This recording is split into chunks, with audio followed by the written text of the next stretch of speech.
And then 2025 rolled around and I've competed twice already. Yeah. But what made you change your mind in 25 for the Arnold? A few reasons, man. I did always want to do the Arnold. Yeah. I did. I was intrigued by doing it, but I was wanting to focus on the Olympia. Every year I was trying to focus on the Olympia, and I was always active. It wasn't like I was just sitting at home doing nothing. I was training, I was dieting, I was traveling all around the world to different events all the time. It wasn't like I was not being involved. I just wanted to be the Olympia champion and stay the Olympia champion. 2024, important year in my bodybuilding career and in my life. As much as it sucks to lose, it was probably one of the best things that happened to me once again, right? It humbles you, but also this time it didn't just humble me, it freed me. Before winning the 212 Olympia or the Mr. Olympia, I was always worried, is it ever going to happen? Am I going to win the 212? I win the 212. Okay, great. Now I go to the Open. Oh, am I going to be a Mr. Olympia and first 2 division Olympia champion? Is it going to happen? Then it happened. And then it was like, oh, I have to stay the champion because history shows if you lose the title, you usually don't get it back. So now I have to stay the champion. I can't lose. So it was like, oh, am I ever going to win? That was the stress. And then it was like, oh, I can't lose. That was the stress. I had them both. I've won and I've lost. I'm free. The best thing that could have happened to me happened. The worst thing that could have happened to me happened. I'm not afraid to fail anymore. Wow. So I said, okay, It's a nice part of how do I view myself in terms of not just who I am, in terms of what I'm willing to do and stay resilient and whatever, but do I really believe that my best is the best? Do I really believe that? Okay.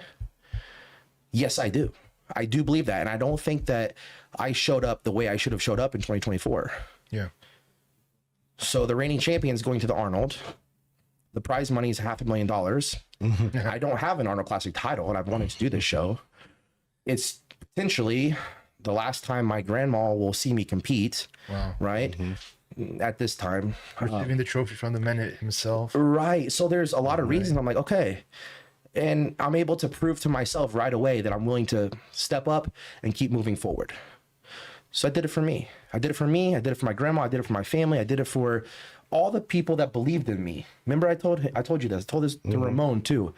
Don't do it. Don't compete. Don't do anything for haters. Don't do anything for people that doubt you, hate you, or try to put you down. Don't ever do it for those people.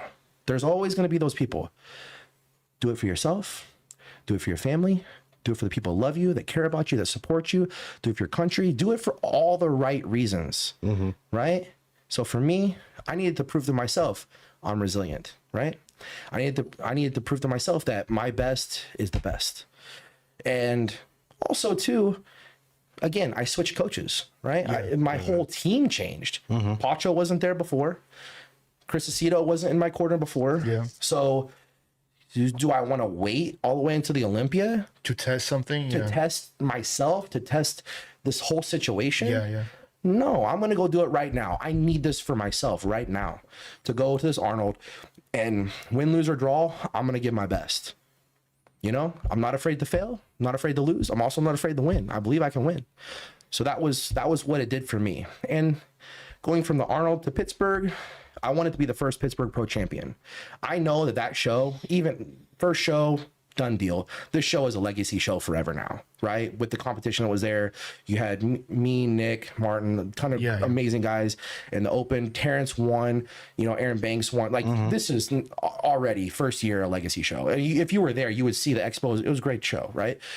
So I'm like, not only did my Open career start by doing the guest posing at the Pittsburgh Pro, that's one reason to do it.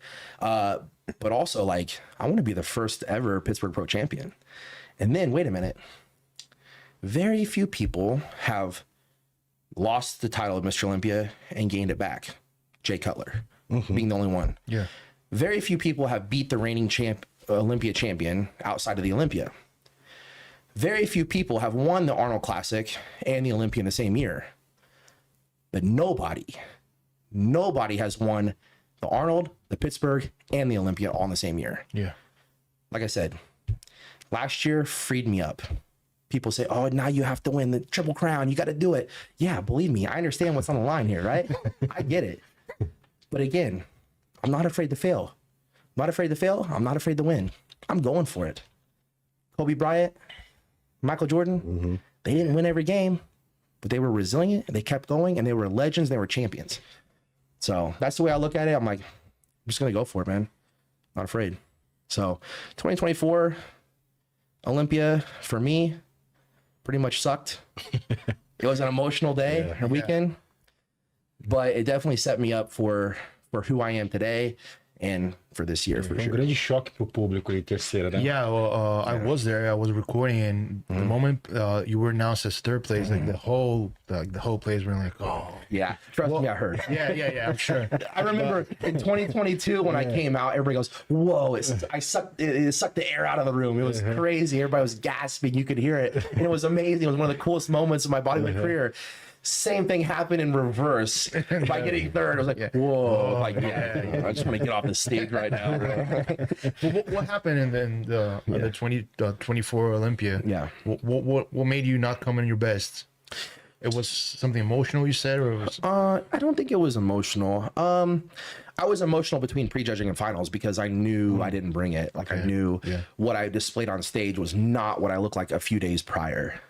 Even like I would say 4 weeks out, 3 weeks out, I looked my best. Tava insano na preparação. Yeah, you were looking really insane. Yeah, 4 weeks out, 3 weeks out, I looked my best. I think we dieted way too hard into the show. Probably did too much cardio and didn't eat enough. And then me at the time too, my training was different. I was training a lot more volume and so I could have probably pulled back a little bit on some of those things and let my body kind of stay fresh. But then the last couple days, the last day, started pulling the water and not eating enough. I just came in super flat, and Vazio. it was just some bad calls going into the 2024 Olympia.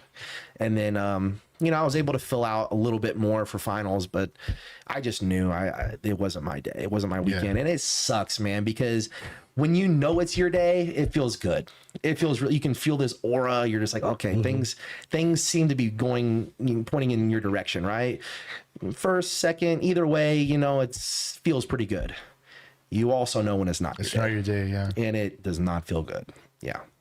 So I knew, and I had to accept it and just know that God had a better plan. That's not what. So I always say that we're supposed to have a goal. We're supposed to have a vision. We're supposed to go for something, work very hard, right, at something, but we have to leave the outcome in God's hands. And I just believe that, everything was going great all the way up until the end, and it just didn't pan out. And there's been times where things weren't going 100%, but ended up spot on stage. So I say that the outcome is always in his hands, and I just do the work, man.